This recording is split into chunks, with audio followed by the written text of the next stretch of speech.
그래서 요한 이서의 그 서신의 목적이 뭘까 했는데 그것은 새 계명을 행해야 된다 하는 것을 강조했어요.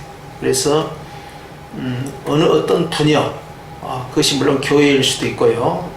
조금 더 좁혀 들어가면 어떤 특정한 어떤 그 가정교회를 이끌고 있는 그 리더인 어떤 부인입니다. 오늘날로 말하면 이제 권사님 좀 되겠죠.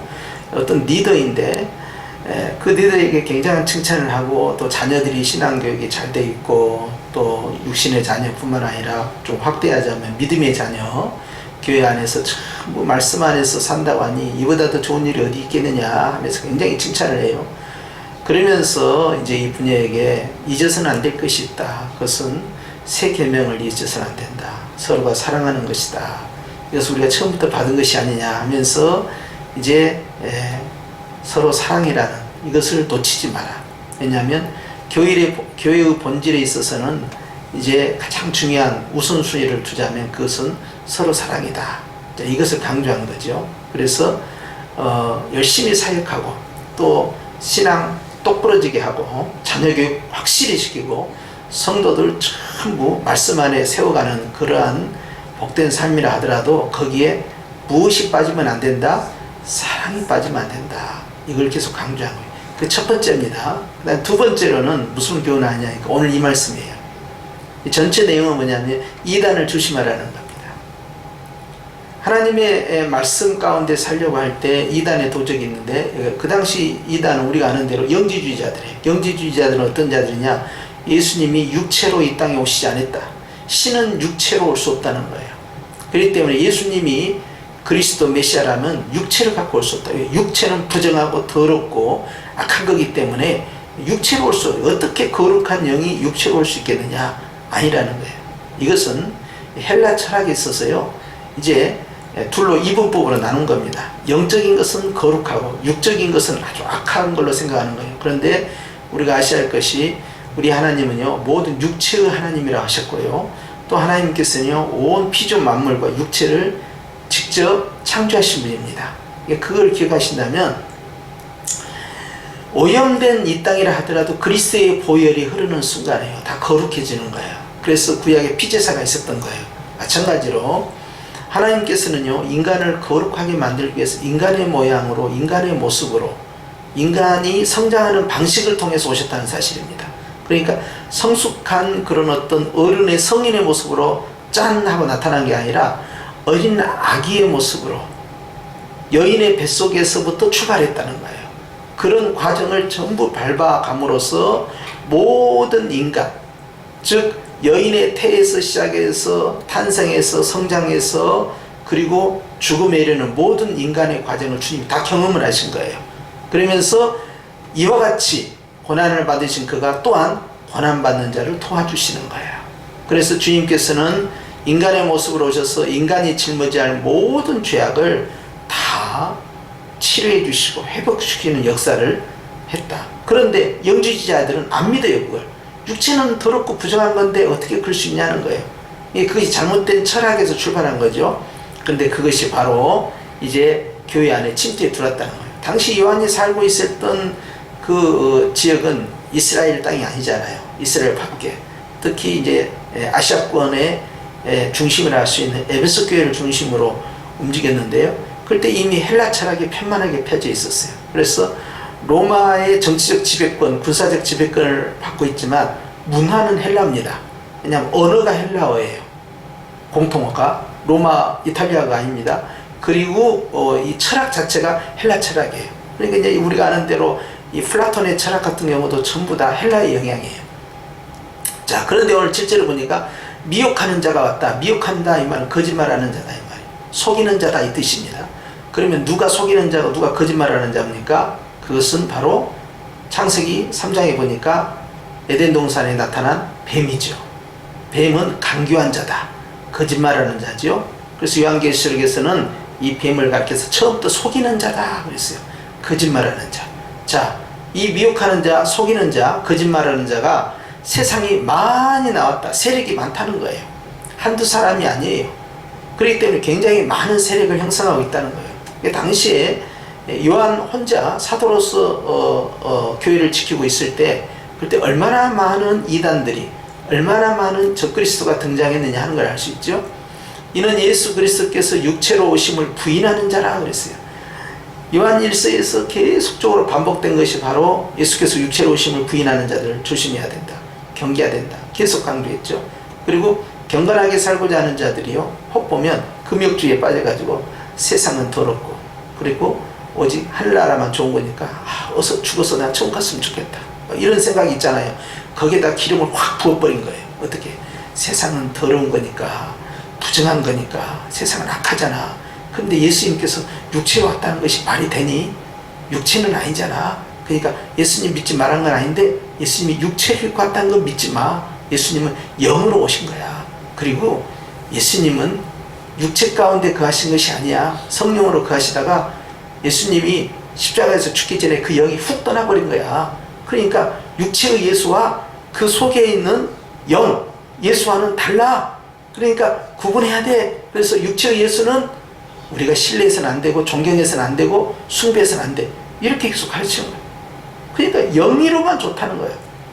그런데 이제 마침 이제 경건하게 살려고 하고 금욕주의에 빠진 사람들에게는 야, 그것이 그런 것 같구나. 그러고는 거기에 빠져 들어간다는 거예요. 그런데 이렇게 육체로 오심을 부인하는 자, 이런 자가 미혹하는 자다 그랬어요. 거짓말하는 자, 속이는 자. 그리고 적 그리스도다. 이 적 그리스도는 그리스도를 대적하는 자다 그래요.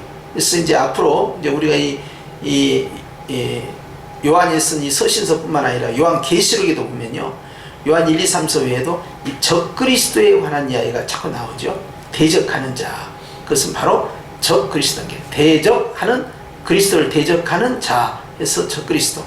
그래서 이제 사단은 모방의 천재잖아요. 그러니까 하나님 대신에 자기 자신을 딱 세우고요, 그리스도 대신에 적 그리스도 세우고요, 성령 대신에 악령을 내세우고요, 천사 대신에 귀신을 내세우고요, 이제 선지자 대신에요 거짓 선지자 세우고요, 이렇게 선생 대신에 거짓 선생 세우고요.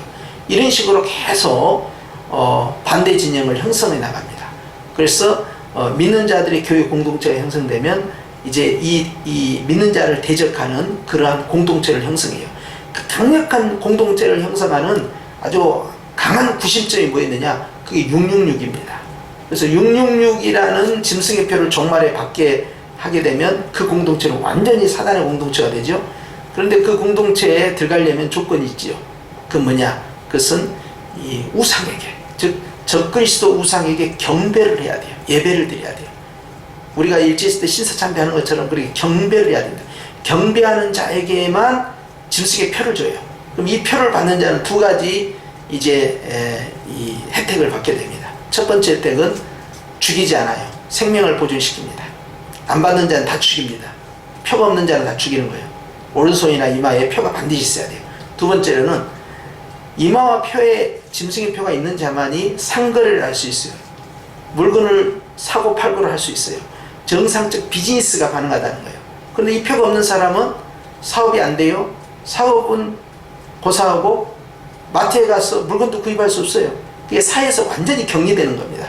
어디를 가든 신용카드로 결제하는 게 아니에요. 666 표가 있느냐 없느냐 그걸로 결정짓는 거예요. 그럼 없다 이 말이에요. 없으면 이건 잡혀 죽는 거예요. 그러니까 아예 가지도 못하죠. 그럼 이 사람들 어떻게 합니까?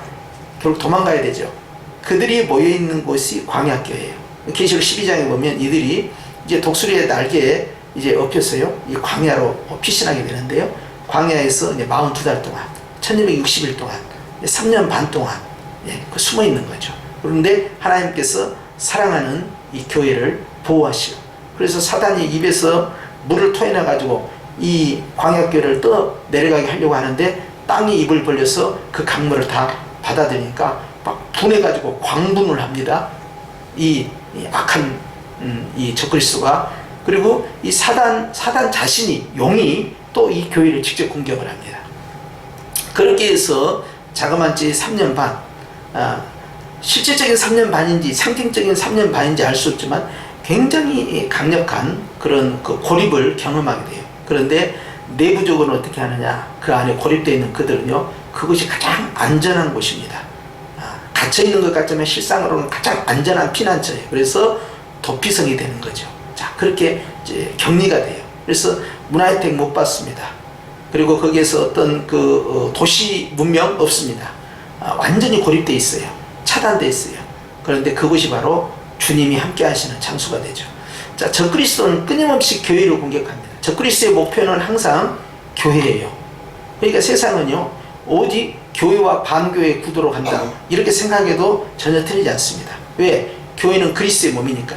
그러니까 역사는 전부 그리스도 중심을 가잖아요. 그러니까 예수님 중심이냐 적그리스도 중심이냐 이 싸움을 하고 있잖아요. 그런데 예수님 중심의 거기에 핵심이 뭐냐? 교회입니다. 성도예요. 우리 자신이에요. 그러니까 성도 한 사람 한 사람이 전부 교회니까 모여 있어도 교회고 흩어져 있어도 교회입니다. 그런데 이렇게 교회들은 항상 도전을 받습니다. 문화적인 도전만 받고요, 어떤 경제적인 도전만 받는 게 아닙니다. 실적인 많은 다양한 방면, 생명을 위협한다든지 순교를 시킨다든지 말이죠. 또 짐승의 표를 강요하면서 받지 않는 자들을 학대하고 죽이려고 하는다든지 여러 가지 방법으로요, 이제 공격을 해죠. 그럼 말씀에 있어서 적그리스도가 가지고 있는 그 권세는 얼마나 센지요. 그의 머리가 7개입니다. 머리가 7개라니까 하여튼 머리 굴리는 데는 천재지요. 머리가 7개나 되니까 굉장히 세죠. 그리고 뿔이 10개예요. 근데 뿔마다 왕관이 있어요. 10왕이야 이게. 그게 전 세계를 다스리는 거예요. 그러니까 통치권이 있잖아요. 정치적 통치권. 그 다음에 이 10왕을 핸들링을 하기 시작합니다. 전부 군사력이나 뭐나 다 핸들링. 그러니까 이제 전체적인 그 통합 정치를 들어가요. 그러니까 세계를 통합해 나갈 수 있는 그런 리더십이에요. 그러니까 외교권을 장악을 합니다. 그리고 이제 군사력을 동원해서요, 뭐 그 군대가 뭐 2억 군대든 몇억 군대든 상관없어요. 전 세계 군사력을 다 총 동원시킬 수 있는 총사령관 역할을 감당합니다. 그 사람이 누구예요? 바로 종말의 적그리스도죠. 이게 군사력을 장악을 해요. 그 다음에 문화적으로 통치를 하는데, 문화적으로는 특별히 이제 종교와 관련돼서 오직 하나밖에 없어요. 하나. 그것은 뭐냐? 오직 짐승교 하나만이 존재해요. 그리고 모든 종교가 통합이 되는 거예요. 다른 종교가 없어요. 이제는 하나가 딱 있는 거예요. 무조건 하나. 그게 정말 불가능한 일 같죠. 근데 그게 가능해진다 이 말이에요. 마지막에 가서는. 그래서 딱 하나로 모아져요. 그게 뭐냐? 짐승교다 이 말이에요. 이런 식으로 해서요, 전부 지금까지 창세 이후에 이와 같이 센 자가 없다 이 말이에요. 이제 우리가 아수르, 바벨론, 헬라, 노마, 이런 과거의 대제국들, 징기스칸, 몽골, 아니 전 세계를 잡았다 들었다 놨다 어떤 통치자를 하더라도 감히 상상할 수 없는 전 세계적인 통치권을 장악을 해요. 그게 누구냐? 바로 적그리스도입니다. 근데 그 적그리스도가 그렇게 죽이고 싶어하는, 아무 힘도 없고 아무 무기도 가지고 있지 않는 교회를 끝까지 죽이지를 못합니다. 하나님께서 구하시죠. 그래서 결국 교회가 승리하게 된 것이 바로 계시록의 내용이에요. 그래서 궁극적 승리를 거기에 선포한 거죠. 근데 이 적그리스도는요, 예수님 시대에도 적그리스도가 많이 나왔다는 거예요. 그리고 이 적그리스도는 계속하는 종말의 적그리스도가 등장했을 때 최종적 적그리스도는 바로 교회를 핍박하는 자인데요, 거짓말하는 자예요. 속이는 자예요. 미혹하는 자예요. 그리고 예수님을 공격하는 겁니다. 그러니까 교회를 공격하는, 이제 모르드게를 공격하는 하만이 결국 이스라엘을 공격하는 아말렉이잖아요. 결국 하나님을 공격하는 사탄입니다. 그런데 에스더에 보면 이게 다 뒤집어집니다. 그것이 하나님의 능력이죠. 그렇게 해서 이제 사단의 계획은 다 깨지게 되는 거예요. 8절 봅니다. 시작. 너희는 스스로 삼가 우리가 일한 것을 잃지 말고 오직 온전한 상을 받으라. 이게 무슨 뜻이냐면, 내가 너희들에게 전한 복음을 너희들이 믿고 그 안에서 말씀 안에서 충성하고 봉사하고 이렇게 섬기고 이렇게 살지 않았느냐. 하나님은 얼마나 상이 많겠느냐. 그런데 이단으로 빠져버리면 어떻게 되느냐. 너희들이 그동안 수고한 거 다 수고가 되고 상 다 뺏겨버린다. 그렇기 때문에 극히 조심해야 된다. 이단에 대해서. 바로 이것입니다. 오직 온전한 상을 받으라 그래요. 되게 신천지나 이단에 빠진 사람들은요, 교회에서 봉사도 안 하고 그냥 주일날만 어쩌다 한 번 온 사람 있죠. 뒤에 어쩌다 한 번 오고 주일 예배만 한 번 딱 드리고 가고, 오히려 이런 사람들 이단에 더 안 빠져요. 그리고 몸에 장애를 가지고 있는 분들, 그 사람들 장애 가지고 있는 사람, 장애인들에게는 전도 안 합니다. 또 돈이 없고 가난한 분들, 그 전도 안 합니다. 자기들이 뽑아서 누구가 먹잇감으로 좋은가를 딱 골라요. 열심히 있는 자, 영향력 있는 자, 여전대 회장감, 권사회 회장감, 이런 사람들, 아주 장로감, 이런 사람들, 괜찮은 사람, 직업도 괜찮아. 이런 사람만 탁탁 알토란 같은 사람만 골라내기 시작하는 거예요. 우리가 생각했을 때는 아니 어떻게 저렇게 빠질까? 아니 장로가 빠진다니까. 어떻게 저렇게 빠지? 권사가 빠져? 이게 웬일이냔 말이야. 그것을 타겟으로 접근하는 거예요. 실상 들어보면 아무것도 아닌 건데 거기에 미혹이 돼버려요. 미혹이. 근데 제가 요즘 가만히 보니까요, 제일 잘 속는 사람이요, 목사님이야. 목사님들이 제일 사기를 잘 당해. 왜? 세상 경험이 없잖아요. 그냥 목회만 했잖아요. 그리고 항상 내가 인풋 하면 아웃풋 한다. 내가 이렇게 했으니까 상대도 이렇게 나올 거다. 아주 단순 구도야. 또 그렇게 해서 교회에서 다 생활해 왔잖아요. 목사님이 이렇게 말하면 성도들도 아멘 다 하고 항상 이렇게. 그러니까 내가 진실되게 말하면 성도들 다 따라오고 이런 구조에서. 그러니까 상대가 나를 속인다는 건 생각 안 해. 그런데요, 어떤 유명한 원로 목사님이요, 은퇴하기 전에 큰 거액을 손에 쥘 거라고 생각을 한 거예요. 왜냐하면 충성스러운 재직이 찾아와가지고, 목사님, 이 방법을 하면 우리가 돈을 법니다. 이 방법으로 하면 정말 돈을 버느냐? 들맞습니다. 그래, 그럼 그렇게 한번 해보자. 목사님 화끈하게. 그리고 자 봐, 이 방법으로 하면 다들 부자가 된단다. 다 같이 일에 동참을 해라. 하겠어요. 다단계야. 실제 사건이야 지금. 그래가지고 어떻게 됐겠어요? 다단계 전부 투자를 했는데 교회가 어찌 됐겠어요? 작은 교회가 아니에요. 이게 큰 교회야. 난리가 난 거야.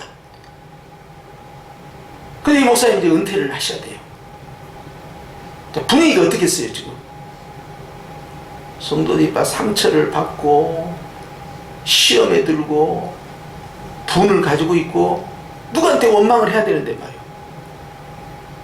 그런데 그 일을 주동했던 그 집사보다 누구에게 원망이 화살이 가겠어요? 목사님에게 가는 거예요. 목사님은 하나님 말씀처럼 늘 여기고 수십 년을 살았는데 목사님이 말씀하시기를 좋다, 다들 한번 부자가 돼서 큰 일 한번 해보자, 선한 일 해보자, 다 같이 일에 동참해라, 이 말만 안 했어도 안 했을 거예요. 그런데 늘 존경하는 목사님께서 그 말씀 하시니까 들어갔는데, 사실 순진한 목사님, 뭘 모르니까 성도의 말은 내 자식 같은 마음이니까, 당신이 어렸을 때부터 키우고 다 안수주고 주례하고 다 키운 성도들 아니에요 전부 다. 그러니까 다 내 자식이다 생각하고 했는데, 아이고 웬걸, 자식이 부모에게 거짓말 할 수 있어요? 그런 일이 벌어진 거예요. 그런데 제가 가만히 요즘 목사님들 보니까요, 나는 목사님들처럼 나는 그렇게 잘 속은 줄 몰랐어. 우리 집사람은 어디를 가든지요, 항상 저보다 뭐 귀가 얇다고 그래요. 나는 귀가 얇아서 그런 게 아니에요. 난 동정심이 많아서 그런 거예요. 그러니까 불쌍하니까 짠하니까 항상 그런 게 있어요. 이게 아주 유전적으로 어렸을 때부터 내가 그런 동정심이 아주 강해요. 그러니까 자꾸 뭘 절제를 시켜요. 야, 나 이제 절제해야 된다. 아주 그걸 아주 결심을 하는데, 가만히 보니까 야, 목사님들 진짜 귀가 얇아. 아주 사기를 당한 일이 있다 생각하면 1번 타자로 할 것이 목사님들이다. 목사님들. 특히요, 뭐 퇴직을 하잖아요. 원로 목사님이든 또 직장에서 이렇게 명퇴를 하든지 이제 정년 퇴직하잖아요. 그러면 목돈이 일시적으로 쓰잖아요. 그럴 때 제1 타겟을 누구로 삼느냐?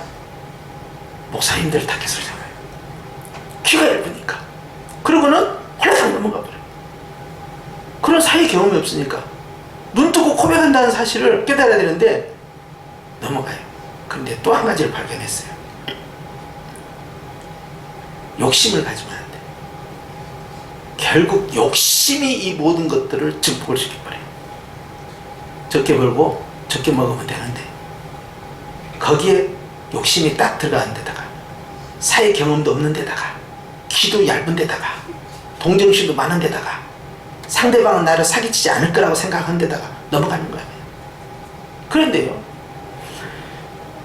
성도들을 노리는 자, 늑대가, 이리가 양을 노릴 때 그것은 일방적으로 무조건 공격합니다. 뭐 방어할 수가 없어요. 양 자체는 방어를 할 수 없는 존재예요. 그러니까 누구에게든 다 강합니다. 개가 됐든 늑대가 됐든 여우가 됐든 이리가 됐든 상관이 없어요. 누구에게든 공격하면 무조건 당하게 됐어요. 양은 철저히 무능력합니다. 그런데 사도가 봤을 때 성도들 그렇게 착하고 예쁜데 이게 가만히 보니까 마귀의 밥이야. 이단들의 밥이야. 그러니까 사도의 입장에서는 얼마나 속이 타겠어요. 그래서 굉장히 단호한 의조로 이 서신을 쓴 거예요. 두 번째 쓴 거냐, 이단을 철저히 조심해라. 지금 너희들 쪽으로도 가고 있다. 그걸 공개하는 거예요. 9절에 가봅시다.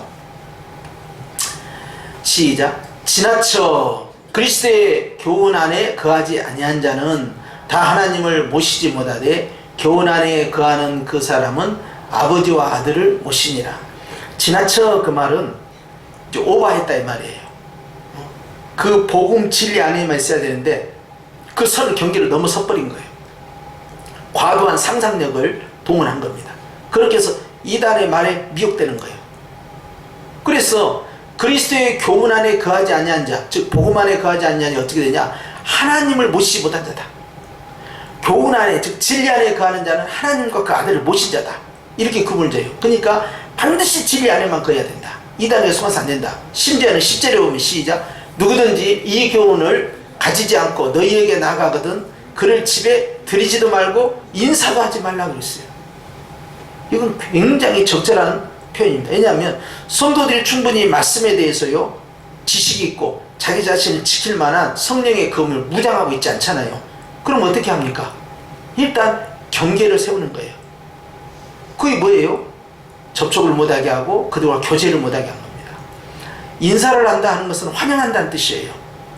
즐거운 마음으로 그걸 환영한다. 그러지 말라는 거예요. 유대인들 문화나 이제 그리스도인들의 문화가 뭐냐면 손님이 오면은 천사를 대접하듯이 하는 그런 버릇이 있다 이 말이에요. 유대인 문화가 그 자체고 또 교회 안에서 그 문화가 권장이 됐어요. 그렇기 때문에 외부에서 사람이 오면 나도 예수님 믿는 사람이다 이렇게 하고 올 수 있잖아요. 이렇게 왔을 때 환영을 하는 거예요. 집에 드리는 거예요. 그렇게 해서는 안 된다는 거예요. 집에 드리지도 말고 인사도 하지 말라는 거예요. 교제 자체를 차단시킨 거예요. 왜 그렇게 할까요? 그들에게 속아 넘어가기 때문에 그러합니다. 그런데 상대방은 굉장히 훈련되고 어떻게 한번 넘어뜨리고 어떤 방법으로 상대방 끌고 가겠다라는 것을 훈련을 받고 준비해서 오는데 우리 쪽은 아무 무방비예요. 그리고 내가 그래도 몇십 년 교회를 다녔고 성경을 내가 몇 번이나 읽고 말이야 성경 공부를 몇 번이나 하고 말이야 그러는데 내가 이단에 쉽게 넘어가가니?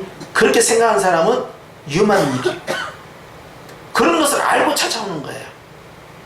그리고 이런 사람에게는 어떻게 접근해야겠다 훈련 받고 오는 거예요. 근데 그걸 모르고 쫓아오는 것이죠. 이제 받아들이는 거야.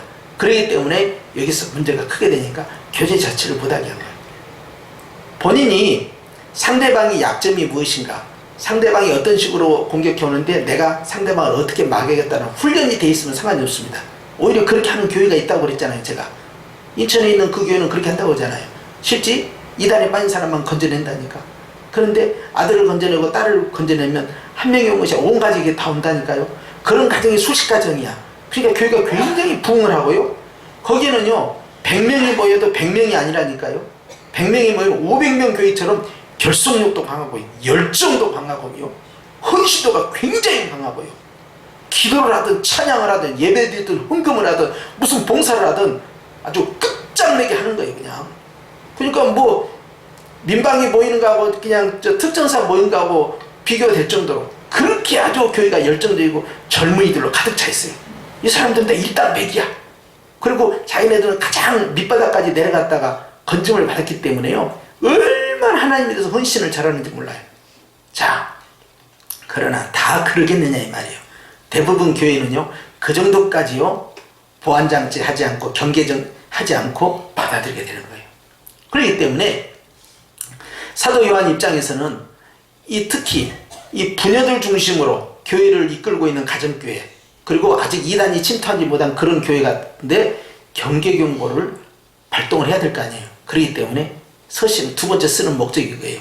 이단들이 존재하고 있다. 육체의 오심을 부인하는 자인데 지금 많이 퍼져 있는데 너희들에게도 갈 것이다. 조심해야 된다. 그들을 받아들이지 마라. 그들은 형제가 아니다. 그들은 전도자들이 아니다. 그들은 너희를 소이고 미혹하는 자들이다. 그런데 딱 첫 마디가 예수님께서 육체로 오신 것이 아니라는 말이 나오자마자 그것은 가짜다. 그걸 가르치는 거예요. 이 신천지는 뭐합니까? 사도신경을 부인하잖아요. 신앙 고백을 하지 않습니까? 이게 사도신경을 하지 않는 자들, 이게 이단의 아주 기본 표준이 되는 거야. 그러니까 교회들이 계속해서 사도신경을 시킨 거예요. 계속해서. 주기도문을 할 때도 대개, 나라와 권세와 영광이 할 때 대개자를 절대 안 붙여. 대개자 붙여라 이거야. 붙인가 안 붙인가를 보는 거예요. 왜 안 붙이냐? 새로 번역한 데는 대개가 빠져 있어요. 그런데 원어 성경에는 호티라고 있어요. 왜냐하면 그러함으로 접속사입니다. 원어에는 그게 들어있어요. 그런데 우리 총회에서는 새로 번역한 주기도문 사도신경이 아니라 처음에 우리가 썼던 그걸 그대로 쓰자고 결의가 됐어요. 그렇기 때문에 우리는 고치지 않고 대개, 나라와 권세와 영광이 아버지께 영원히 있사옵나이다. 이렇게 하는 거예요. 그러니까 대개자를 꼭 넣으라 이 말이야. 사도신경 반드시 하고. 근데 그 두 가지만 갖고 구분을 할 수 있겠어요? 그 외에도 다른 것도 구분해야 되겠죠. 교리적인 면으로 들어가는 거예요. 그런데 일반 성도들이 어떻게 하느냐? 가장 기본적인 게 예수님이 육체로 오심을 부인하는 자다? 그러면 이건 이다. 딱 쳐내라는 거예요. 니골라당 같은 경우도 똑같은 거예요. 요한계시록에 보면 7교회 가운데 하나 있더니 니골라파 같은 경우도요. 니골라 집사 있죠. 니골라 집사의 이름을 딴 그 니골라입니다. 이 니골라파가 가지고 있는 이 핵심적 내용이 바로 이 영주주의입니다. 영주주의는요, 금욕주의하고 가깝다니까요. 모든 것이 금욕을 해. 금욕을 하니까 육체의 것은 다 부정하고 더러운 것이요. 이 땅은 얼른 불로 없어져 버려야 할 세상이야. 얼른 천국 가야 돼. 그러니까 영의 것만 좋은 거예요. 이것이 첫 번째 영지주의고, 두 번째는 또 이런 영지주의도 있어요. 영은 좋고 육은 더러워. 그러니까 육과 영은 분리됐기 때문에 육체대로 나쁜 짓 못된 짓 하고 싶은데 마음대로 살아도 내 영하고는 상관이 없다 생각하고 못된 짓을 다 해도 그것을 죄의식을 갖지 않는 또 다른 형태의 영주주의가 있어요. 그런데 예수님께서는 이렇게 말씀하셨죠. 내가 그들을 미워한다 그랬어요. 주님이 미워한다는 이 단어는 아주 독특한 기록이에요. 그건 요한계시록만 되어 있잖아요. 그래서 우리가 이 이단에 대해서는 굉장히 단호해야 돼요. 우리가 육신적으로는 같은 형제이고 집안이고, 심지어는 어느 목사님이 이번에 그러더라고요. 사촌 동생이 생전 연락이 없는데 지방에 살고 있는데 오빠 한번 만납시다 그러고 왔더래요.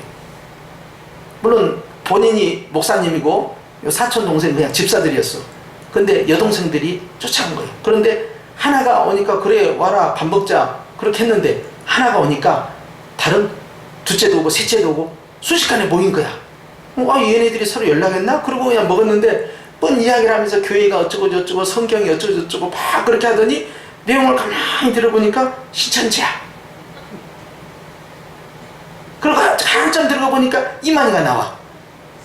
그래서 야야 그것은 그것이 아니고 이것은 이렇게 되고 이건 이렇게 되고 이건 잘못된 것이란다.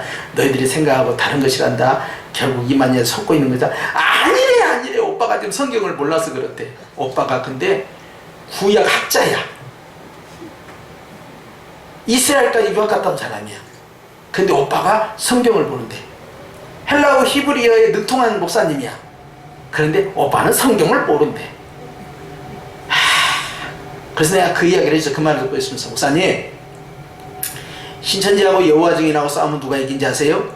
그러니까 여호와 증인 이깁니까? 아니요, 신천지가 이겨요. 아 그래요? 왜 이긴지 아세요? 모르겠는데요.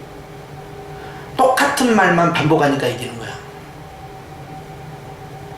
여기는 웃어야 되는데 안 웃어버렸어. 지금 타임을 놓친 거예요. 지금 참 박자도 못 맞춰. 똑같은 말만 계속 반복한다니까 이기는 거예요. 그러면 그 앵무새처럼 그 말만 계속해. 그 말만 받아서 하는 것이 아니라 계속 그 말만, 뭔 말하면 그것이 아니고 이거다, 그것이 아니고 이거다, 계속 그 말만 반복해봐요. 못 이겨요. 못 이겨. 그런데도 이기는 방법이 있다고 그랬죠. 그래서 인천에 있는 그 목사님은 성도들을 개종을 시켰다고 그랬죠. 뭐 개종을 시킨다고 해서 뭐 두 개 패고 말이죠. 어디 잡아가고 그런 것도 아니에요. 또 이분은 이분대로 또 자기 노하우가 있어. 그래서 목사님 이거 쉬운데요. 이 방법을 쓰면요 얼마나 개종이 잘 되고 전도가 잘 되는지 이제는 이 밖에 나가가지고 안 믿는 사람 전도하려면 얼마나 힘든 세상이냐는 거야. 그런데 이단에 빠진 사람 개종을 시키면 얼마나 그것도 쉬운지 모르고 그리고 일단 개종이 되는 순간에 성숙한 나무가 돼버린다는 거야. 생활직은 처음부터 다 가르쳐야 되잖아요. 근데 이거는 완전 성숙함이야. 뭐 일반 재직은 저리 가라야 그냥 훅 자라나버려. 헌신이나 봉사나 뭐 예배나 기도나 전도나 헌금이나 뭐 할 것 없이 그냥 아주 열정적으로 해버리니까 그냥 몸을 살리지 않고. 이단에 빠진 사람이 그렇다는 거예요. 아니 그러잖아요. 그냥 절에 가가지고 온갖 충성을 다 드린 그런 분이 개종을 할 때 어떻게 신앙생활 합니까? 아주 끝내주게 하잖아요. 그죠? 타전교에 아주 열심을 든 사람들. 사도 바울도 그게 아니야. 자기가 열심히 특심이야. 그래서 아주 예수님 이단 죽이는데 아주 발벗고 났었잖아요. 근데 이 사람이 뒤집어지니까 얼마나 중요한 헌신을 합니까? 결국은 사단은요 어떻게 해서든 성도 넘어뜨렸는데 준비되지 않는 교회는 언제든지 당할 수 있다. 그렇기 때문에 교회마다요 이제 1년에 한 번 또는 1년에 2번 상반기 하반기 해가지고 이단 관련 특강 세미나를 해요. 신천지 관련 이단 또 하나님의 집 관련된 또 이단 세미나 또 이제 우리 주변에 자주 우리가 접할 수 있는 그런 이단들과 관련돼서 딱 안테나가 세워지면 그 관련된 강사를 세워서 전체 이단 세미나를 하는데 이것 보고 예방 주사를 맞는다 그래요. 그렇게 해가지고 보통 교회에서 이제 좀 규모가 있는 데는 1년에 적어도 상반기 하반기 한 번씩 하지요. 그렇게 함으로써 이제 주변에 이단에 빠지는 것을 예방할 뿐만 아니라 몰래 침투에 들어오는 데가 있어요. 우리처럼 이게 소규모가 아니라 이제 좀 중규모, 대규모로 가다 보면 그렇게 하지요. 그러면 거기에서 자기들이 골라낼 수가 있습니다. 뭔가 이상하다 하면 바로 찾아내는 거예요. 어떤 용어를 쓰는가, 또 어떤 그 패턴이 있어요. 이단들이 쓰는 패턴. 그 패턴들을 그대로 이야기를 해줘요. 그러면 이런 단어를 쓰고 이런 이야기들을 유도했었고 이런 식으로 나에게 접근했고 그렇게 하면서 어떻게 신뢰한 척하고 어떻게 뭐 방언받았다는 등 환상을 받다는 등 예언을 받았다는 등 뭐 꿈을 꿨다는 등 어떤 방법을 어떤 용어를 쓰는가 이런 걸 다 이야기를 해주죠. 그렇게 해가지고 이제 걸러내는 방법이 있어요. 그렇게 해서 이제 이단들을 이제 차단시키는 이제 그런 것도 많이 하죠. 근데 오늘 사도 요한은 뭐라고 말씀하십니까? 아예 그를 집에 들이지도 말고 인사도 하지 말고. 여기 집이라는 것은 가정집뿐만 아니에요. 그래서 교회도 또 하나의 집입니다. 왜냐하면 옛날 초대교회는 다 집 중심으로 했기 때문에 건물 중심이 아니었잖아요. 그러니까 교회에 들이서는 안 된다는 거예요.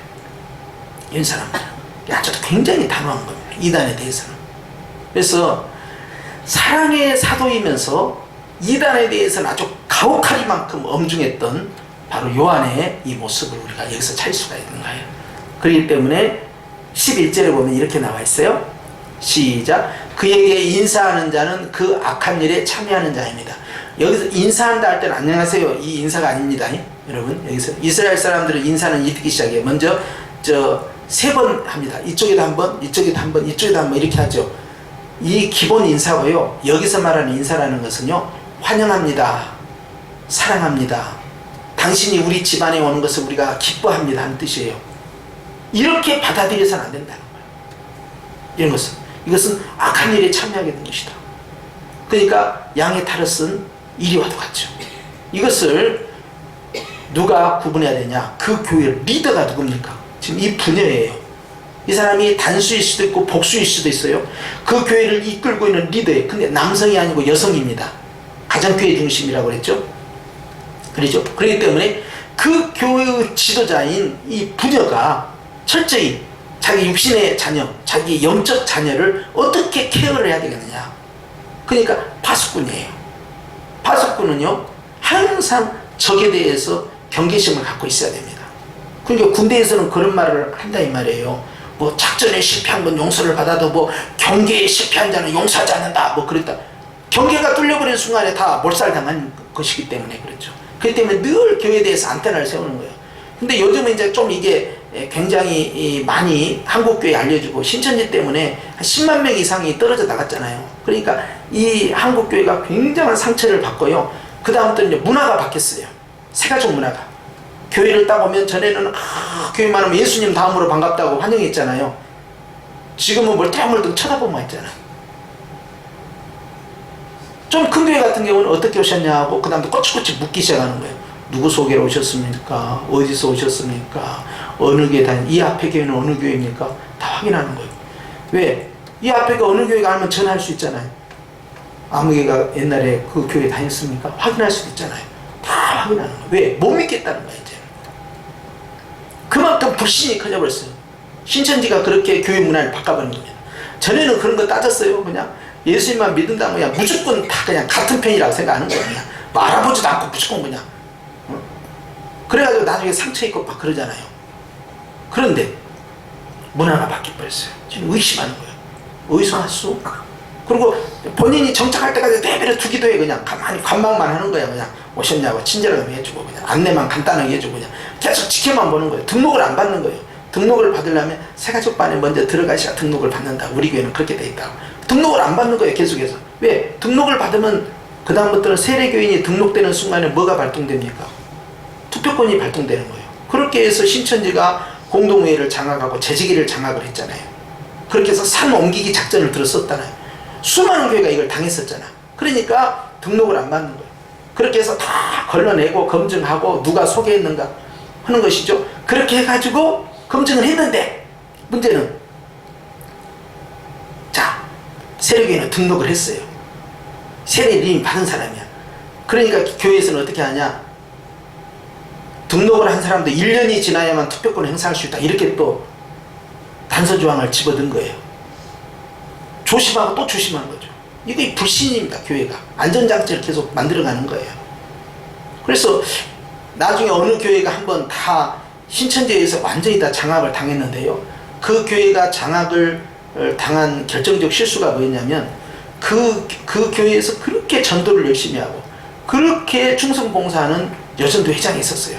근데 여전도 회장이 진짜 이름 그대로 여전도 회장이야. 전도를 그렇게 열심히 잘해. 근데 이 사람이 사람들 자꾸 데려오는 거예요. 자꾸 데려오는 거야. 계속해서 데려오는 거야. 이 사람이 왜 이렇게 사람을 잘 데려오는가? 야, 전도대장이다. 전도왕이다. 그 교회 아주 유명한 전도왕이야. 근데 이 사람 명단이 신천지 그 지파에 그 이름이 있었던 걸 거기에 신천지에 빠졌던 사람이 개종하면서 그 명단을 가지고 나온 거야.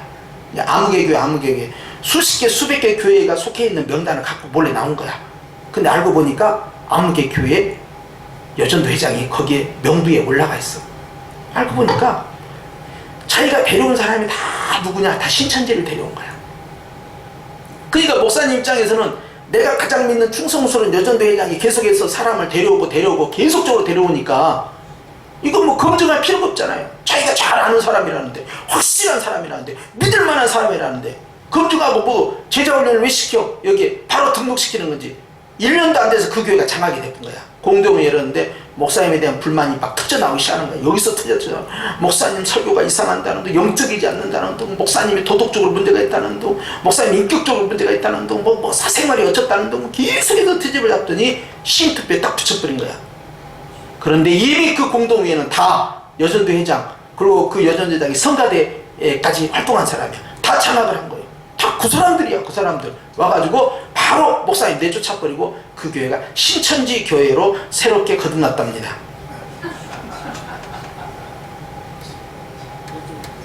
기가 막힌 일이. 근데 그래서 내가 처음에 와서 그랬잖아요. 여기 신천지 안 왔냐고. 여러분이 안 왔다고 그랬잖아요. 근데 이상한 교회라고 그런 거야. 그러니까 김현옥 권사님이 그러더라고. 우리는 공부하기 싫어서 이거 안 와요. 공부하기 싫으니까 뭐 어디 가서 말씀 배우자, 성경 보자 그러면 머리 아프니까 아예 안 간다. 그래서 안 왔다는 거야. 어찌됐든 안 온 것이 다행이지만, 근데 이상하잖아. 이렇게 안 왔다는 것이. 대부분 다 들어왔는데. 아무튼 독특한 교회야. 어찌됐든 언제든지 들어올 수 있다. 언제든지. 네? 그들이 들어올 때 그 패턴이 있어요. 태도가 있고요, 자세가 있고요, 쓰는 용어가 있고요, 그리고 유혹하는 그 내용들이 있습니다. 딱 보면 딱 걸리죠, 그게. 그런데 가장 믿을 만한 사람이 그렇게 전도해서 데려오면요, 이거 막 깨져가는 거예요. 그리고 계속해서 이제 그룹 형성해가지고 목사님에 대한 불만이 그 1호입니다. 그 작전이 커야 돼요. 그렇게 해가지고 이제 분담을 짓는 거예요. 그러면서 서서히 몰아내기 시작하는데, 어떤 교회는 사모님이 신천지에 빠져버렸어 또. 아니 어떻게 또 사모님이 신천지에 빠질 수가 있어? 근데 빠진다니까.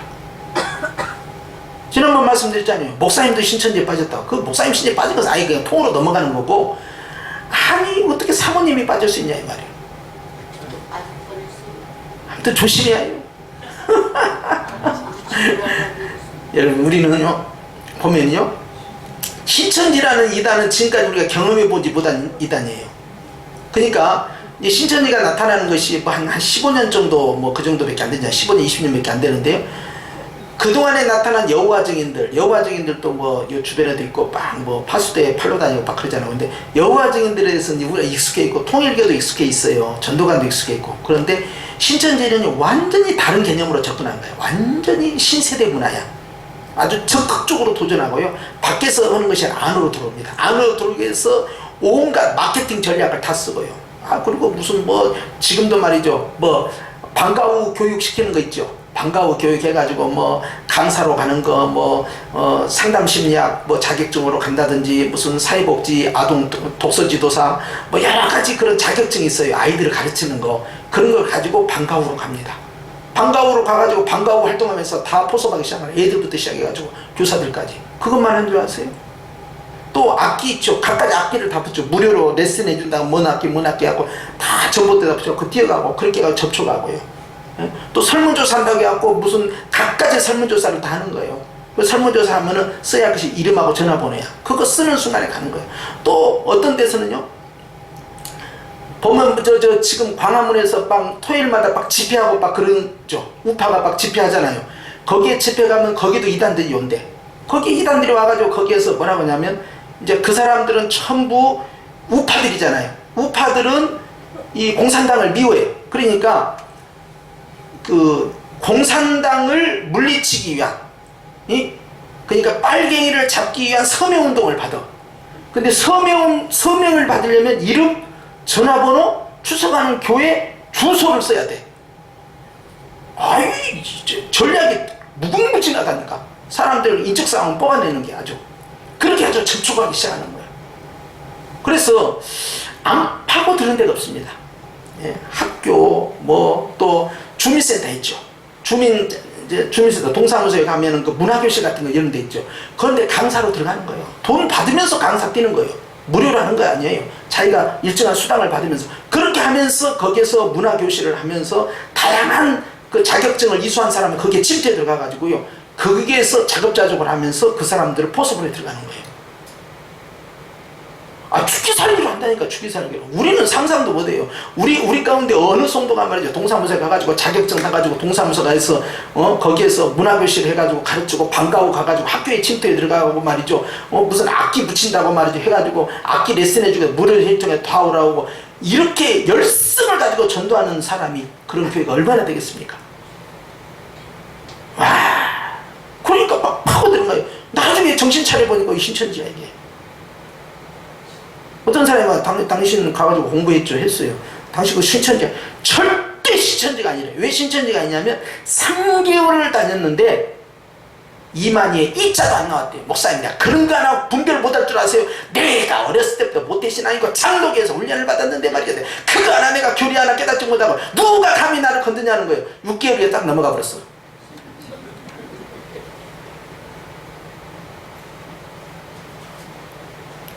이제는 성령에 입맞지 아니하면 종말의 인, 입맞지 아니하면 구원받지 못한다는 거예요.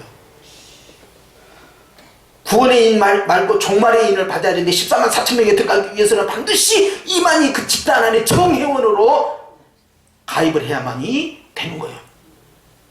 나는 이제 흰옷 입은 무리가 되었고, 나는 이제 왕같은 제사장 왕노를 하게 되는데 들어오지 못한 사람들 얼마나. 근데 그 14만 4천 명이 전부 한국인이라는 것이 문제야. 외국 사람 못 들어. 응? 외국에도 나가서 이제 포기한다고 하죠. 외국까지 나가가지고. 응? 이 사람은 이 나병에 든 사람이에요. 나병 환자예요. 근데 이제 나이가 많고 굉장히 고령인데다가 이제 얼마 못 살 거예요. 근데 부인이 또 여럿이 있다 하더라고. 그런데 파벌 싸움이 굉장하다더라고요. 거기도. 한국교회가 그 사건 때문에 굉장히 충격을 받은 거예요. 야, 우리 장로교가 그렇게 말씀 훈련시켰는데 이렇게 쉽게 성도들이 넘어가 버리냐. 우리가 뭐 했냐 그동안. 얼마나 한국교회가 당황했겠어요. 그런데 다양한 형태, 변연된 형태, 수많은 이단들이 문화를 통해서, 인간관계를 통해서, 사회적 분위기를 통해서 언제든지 들어옵니다. 성경 그대로 믿는 신앙이 중요해요. 복음 그대로 믿는 것이 중요해요. 사도들이 우리에게 전한 그 믿음 그대로 가는 것이 중요합니다. 할렐루야. 바로 요한은 그걸 걱정하는 거예요. 그러니까 이단과 교제하지 말라는 거예요. 목사님, 저는요 기독교고요, 쟤는요 천주교고요, 쟤는 불교인데요, 가만히 보면요 쟤들이 성격이 훨씬 좋고 매너가 있고요, 인간성이 좋아요. 나 종교만 다니 진짜 둘도 없는 친구예요. 그렇게 시작하는 거예요. 그게. 근데 주님께서 슬퍼하시는 거예요. 인간관계를 끊을 수는 없지만 인간관계를 하다 보면 결국 영적인 것까지 연결될 수밖에 없다는 거예요. 이걸 조심해야 돼요. 그렇기 때문에 한 가족이요, 한 신앙을 갖고 한 교회에 출석한다는 것 대단히 중요한 겁니다. 이게 큰 복이에요. 어렸을 때부터 그것을 확실하게 장악해 놓지 않잖아요. 그래서 초등학생만 넘어서도요 통제가 안 됩니다. 그러니까 아주 학교 들어가기 전부터, 그 다음에 초등학교 때 확실하게 신앙을 재무장시켜 놓고, 성령은 언제 받아야 되냐? 초등학교 때 받아야 돼요. 초등학교 때 그냥 여름 성경학교, 그냥 겨울 성경학교, 막 아이들 그냥 막 그 집회 때 그냥 은혜 받고 막 치렁이 있고 말이죠. 막 이렇게 해야지요. 아이고 중학생만 돼도 말 안 들어. 그러니까 이게 통제가 안 되는 거예요. 다 컸다 이거 진짜. 여러분, 옛날하고 많이 달라졌죠? 그런 세상이 되었답니다. 그러나 우리는 오늘도 오직 주님만을 의지하면서 복된 그런 가정교회, 교회 공동체 만들어야 될 줄로 믿습니다. 기도하십시다.